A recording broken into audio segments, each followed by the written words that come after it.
নিয়ে বৈঠক, দুই পক্ষই সন্তুষ্ট, এগিয়ে চলার আশাবাদ। 26 ফেব্রুয়ারিতে নির্বাচনের সময়সীমা নির্ধারণ করা হয়েছে। আগামী নির্বাচনে দেশপ্রেমিক শক্তিকেই বিজয়ী করতে হবে বলে মনে করছেন গোলাম পরোয়ার।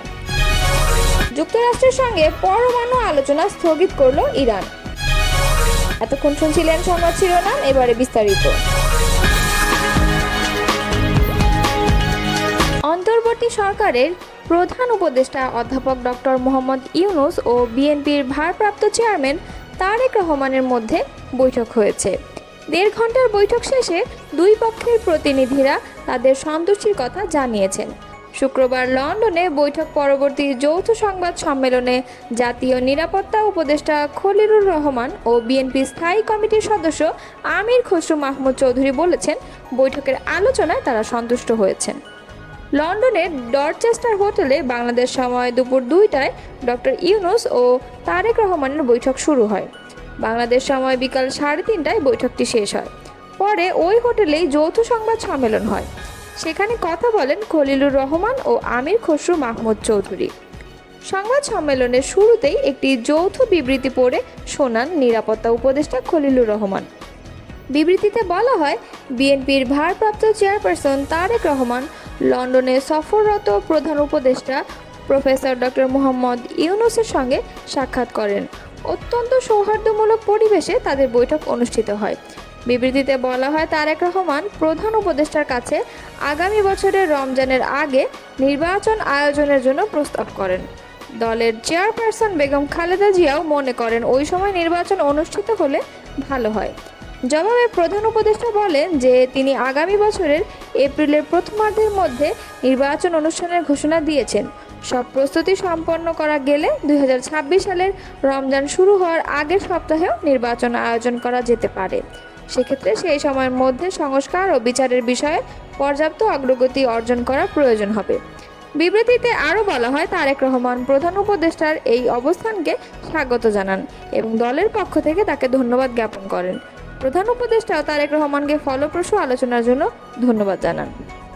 লন্ডনে প্রধান উপদেষ্টা ডক্টর মোহাম্মদ ইউনূসের সঙ্গে বিএনপির ভারপ্রাপ্ত চেয়ারম্যান তারেক রহমানের বৈঠকটি সত্যিকার অর্থে একটি টার্নিং পয়েন্টে পরিণত হয়েছে। বৈঠক উভয় পক্ষ ত্রয়োদশ জাতীয় সংসদ নির্বাচন আগামী বছরের ফেব্রুয়ারিতে আয়োজনে সম্মত হয়েছে। শুক্রবার গুলশানে বিএনপি চেয়ারপারসনের রাজনৈতিক কার্যালয়ে সাংবাদিকদের এসব কথা বলেন দলটির মহাসচিব মির্জা ফখরুল ইসলাম আলমগীর। এর আগে লন্ডনের ডরচেস্টার হোটেলে বৈঠক করেন প্রধান উপদেষ্টা ডক্টর মোহাম্মদ ইউনূস ও বিএনপির ভারপ্রাপ্ত চেয়ারম্যান তারেক রহমান। গুরুত্বপূর্ণ এই বৈঠকের অংশ নিতে বাংলাদেশ সময় দুপুর 2টার দিকে হোটেলে পৌঁছান তারেক রহমান। সেখানে তারেক রহমানকে স্বাগত জানান প্রধান উপদেষ্টা মোহাম্মদ ইউনূসের প্রেস সচিব শফিকুল আলম ও নিরাপত্তা উপদেষ্টা খলিলুর রহমান। এরপরই দুই নেতার বৈঠক শুরু হয়। বিএনপি মহাসচিব বলেন, এই বৈঠকে একটি যৌথ ঘোষণা দেওয়া হয়েছে। সেখানে পরিষ্কার করে বলা হয়েছে দুই নেতার বৈঠকটি অত্যন্ত সৌহার্দ্যপূর্ণ হয়েছে। তিনি বলেন, বৈঠকের আলোচনা বিষয়গুলোর মধ্যে প্রধান ছিল আগামী নির্বাচনের ইস্যু। সেখানে তারেক রহমানের প্রস্তাব ছিল আগামী এপ্রিল নির্বাচনের যে তারিখ দেয়া হয়েছে বা ঘোষণা করা হয়েছিল সেটা উপযুক্ত সময় নয়, বিধায় এগিয়ে নিয়ে আসা। সেখানে জাতি অত্যন্ত আনন্দের সঙ্গে লক্ষ্য করেছে প্রধান উপদেষ্টা সম্মত হয়েছেন। তারা ফেব্রুয়ারির মাঝামাঝি সময়ে আগামী নির্বাচনের সময়সীমা নির্ধারণ করেছেন। বিএনপি মহাসচিব বলেন, এখন অতীতের সব ভুলে জাতীয় ঐক্য গড়ে তোলা প্রয়োজন। আমরা নির্বাচনের প্রস্তুতি নিয়ে গণতান্ত্রিক পথে এগিয়ে যাচ্ছি। গণতন্ত্র চর্চার বিষয়, একে অপরকে গালাগালি না করে জাতীয় ঐক্যমতের ভিত্তিতে দেশকে এগিয়ে নিতে হবে। জামায়াতের সেক্রেটারি জেনারেল ও সাবেক এমপি অধ্যাপক মিয়া গোলাম পরোয়ার বলেছেন, স্বাধীনতা ও গণতন্ত্র রক্ষায় আগামী নির্বাচন দেশপ্রেমিক শক্তিকে বিজয়ী করতে হবে। বাংলাদেশ আর কোনো বিদেশি প্রভুর কথায় দেশ চালাবে না। নিজেরাই নিজেদের শক্তি নিয়ে দেশকে শাসনের সামনের দিকে এগিয়ে নিয়ে যাবে ইনশাআল্লাহ। শুক্রবার সাতকানিয়ায় কেরানীহাটে আয়োজিত এক সমাবেশে প্রধান অতিথির বক্তব্যে তিনি কথা বলেন। গোলাম পরোয়ার বলেন, ফ্যাসিস্ট সরকারের বিচারের সময়ের দাবি। তিনি যেভাবে মানুষ হত্যা করেছে তার বিচার এ সরকারের অধীনে হওয়া উচিত। দেশের সব সেক্টরে সংস্কার প্রয়োজন। তবে নির্বাচনের জন্য যেসব সংস্কার প্রয়োজন সেসব সেক্টরে অবশ্যই সংস্কার করতে হবে, অন্যথায় আরেকটি ফ্যাসিস্ট হাসিনা তৈরি হবে। সরকারের কাছে আমাদের কয়েকটি প্রস্তাব জানানো হয়েছিল। স্থানীয় সরকার নির্বাচনের মাধ্যমে প্রত্যন্ত অঞ্চলে প্রতিনিধি নির্বাচিত করে ক্ষমতা হস্তান্তর করা দরকার। পিআর পদ্ধতিতে নির্বাচন করার দাবি জানানো হয়েছে। প্রেসিডেন্ট ও প্রধানমন্ত্রীর ক্ষমতার ভারসাম্য আনয়নের জন্য প্রস্তাবনা পেশ করা হয়েছে। তিনি আরও বলেন, বাংলাদেশে দুটি সমস্যা বিদ্যমান ছিল। এক, ফ্যাসিবাদ ও কর্তৃত্ববাদ কায়েম হয়েছিল। দুই, দিল্লির তাবেদারি করে হাসিনা দেশ চালিয়েছেন, আমাদের শীর্ষ নেতাদের হত্যা করে বিদেশি এজেন্ডা বাস্তবায়ন করেছেন। সচেতন দেশবাসীর কাছে বলতে চাই, আমরা একটি স্বাধীন ভূখণ্ড, একটি মানচিত্র পেয়েছি, কিন্তু স্বাধীনতা, সার্বভৌমত্ব, অর্থনীতি ও রাজনীতির নীতিকে হাসিনা ধূলিসাৎ করেছেন।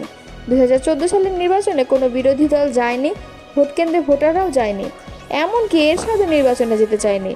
ভারত তাকে জোর করে নির্বাচনে পাঠিয়েছে। এমপি প্রার্থীর নাম ঘোষণায় জামায়াতের সেক্রেটারি জেনারেল বলেন, চট্টগ্রাম 15 আসনের আগামী সংসদ নির্বাচনের জন্য আলহাজ শাহজাহান চৌধুরীকে মনোনীত করা হয়েছে। নেতাকর্মীদের উদ্দেশ্যে তিনি বলেন, জামায়াতের ইতিহাস, ঐতিহ্য ও আনুগত্যের ক্ষেত্রে সংগঠনের অনেক অভিজ্ঞতা কাজে লাগিয়ে সংগঠনকে এগিয়ে নিতে হবে। সামাজিক যোগাযোগ মাধ্যমে একে অপরের প্রতি হিংসা বিদ্বেষ পোষণ করে মন্তব্য করা এই সংগঠনের ঐতিহ্য নয়। তাই আশা করি সংগঠনের ইতিহাস ও ঐতিহ্য রক্ষার্থে সবাই কাদা ছোড়াছুড়ি বন্ধ করে সংগঠনের সিদ্ধান্ত বাস্তবায়নে ঐক্যবদ্ধভাবে ঝাঁপিয়ে পড়বে। নিয়মতান্ত্রিক প্রচেষ্টা অব্যাহত রাখলে আল্লাহ আমাদের সহায় হবেন, আল্লাহ আমাদের বিজয় দান করবেন ইনশাআল্লাহ। তিনি আরও বলেন, বৈঠকে সব শুনে ময়দানে গিয়ে বিপরীত দিকে চলা ইসলামের সৌন্দর্য নয়। আমাদের কয়েকজন সেটা নিজেদের চরিত্রে লালন করেছেন, তাই আমাদের চিন্তা চেতনা সবসময় সত্য ও ন্যায়ের পক্ষে থাকা দরকার। কোনো অবস্থায় দ্বিমুখী আচরণ করা যাবে না। সত্যকে সত্য, ন্যায়কে ন্যায় এবং অন্যায়কে অন্যায় হিসেবে ঘোষণা দেওয়াই সর্বোত্তম জিহাদ। সারা দেশের জনশক্তিরা সাতকানিয়া লোহাগড়ার কথা বলে অন্তর থেকে দোয়া করে, তিনি কিন্তু এ সংগঠনের জনশক্তিকে ঠিক সেভাবে নিজেদেরকে মূল্যায়ন করে নিজেদের মান উন্নত করে ময়দানে ঝাঁপিয়ে পড়তে হবে। এবারে আমাদের স্বপ্ন ফ্যাসিবাদের চূড়ান্ত পরাজয়, তাই সবাইকে ঐক্যবদ্ধভাবে ময়দানে ঝাঁপিয়ে পড়তে হবে। ইনশাআল্লাহ বিজয় আমাদের সুনিশ্চিত। সামরিক এবং পরমাণু স্থাপনায় ইসরায়েলের হামলার পর যুক্তরাষ্ট্রের সঙ্গে পরমাণু আলোচনা স্থগিত করেছে ইরান। শুক্রবার রাজধানী তেহরান সহ দেশটির বিভিন্ন স্থানে ব্যাপক ইসরায়েলি হামলার প্রতিক্রিয়ায় এ সিদ্ধান্ত নেওয়া হয়েছে। ইরানের রাষ্ট্রীয় সংবাদ মাধ্যম এবং ওমান নিউজ এজেন্সির বরাত দিয়ে এ তথ্য জানিয়েছেন টাইমস অব ওমান। তেহরান বিশ্ববিদ্যালয়ের গবেষক মোহাম্মদ ইসলামি বলেছেন, ইসরায়েলের হামলায় কূটনৈতিক সমাধানের পথ পুরোপুরি ধ্বংস হয়ে গেছে, যা ইরানি কূটনীতিকদের সঙ্গে আমেরিকানদের মধ্যে চলমান ছিল। ইসলামি আরও বলেন, বর্তমানে ইরানের পক্ষ থেকে আলোচনায় ফেরার কোনো সিদ্ধান্ত নেই, কারণ ইরান মনে করে এই হামলা আমেরিকার সহায়তায় সংঘটিত হয়েছে। এদিকে ইরানে শুক্রবার ভোরে ইরানের রাজধানী তেহরানে ইসরায়েলি হামলায় এখন পর্যন্ত অন্তত 78 জন নিহত ও 329 জন আহত হয়েছে বলে জানিয়েছে ইরান। যদিও হতাহতের এই সংখ্যা এখনও আনুষ্ঠানিকভাবে নিশ্চিত করেনি ইরানের সরকার। শুক্রবার ভোরে ইরানের রাজধানী তেহরানের উত্তর পূর্ব দিকে বিমান হামলা চালায় ইসরায়েল। পরে ইরানের আরও কয়েকটি প্রদেশে হামলা চালায় ইসরায়েলি প্রতিরক্ষা বাহিনী। এই হামলার মাধ্যমে বিশেষ করে ইরানের সামরিক বাহিনীর শীর্ষ নেতৃত্ব এবং দেশটির পরমাণু স্থাপনাগুলোকে লক্ষ্যবস্তু বানানো হয়। ইসরায়েলের হামলায় এখন পর্যন্ত ইরানের বিপ্লবী গার্ডের প্রধান, সশস্ত্র বাহিনীর প্রধান এবং বেশ কয়েকজন প্রভাবশালী পরমাণু বিজ্ঞানীর প্রাণহানির খবর পাওয়া গেছে। ইসরায়েলের বিমান হামলার প্রতিক্রিয়ায় ইরানের সশস্ত্র বাহিনীর মুখপাত্র ব্রিগেডিয়ার জেনারেল আবুল ফজল শেকারচি বলেছেন, মার্কিন সহায়তায় চালানো এই হামলার জন্য ইসরায়েলকে নির্মম পরিণতি ভোগ করতে হবে।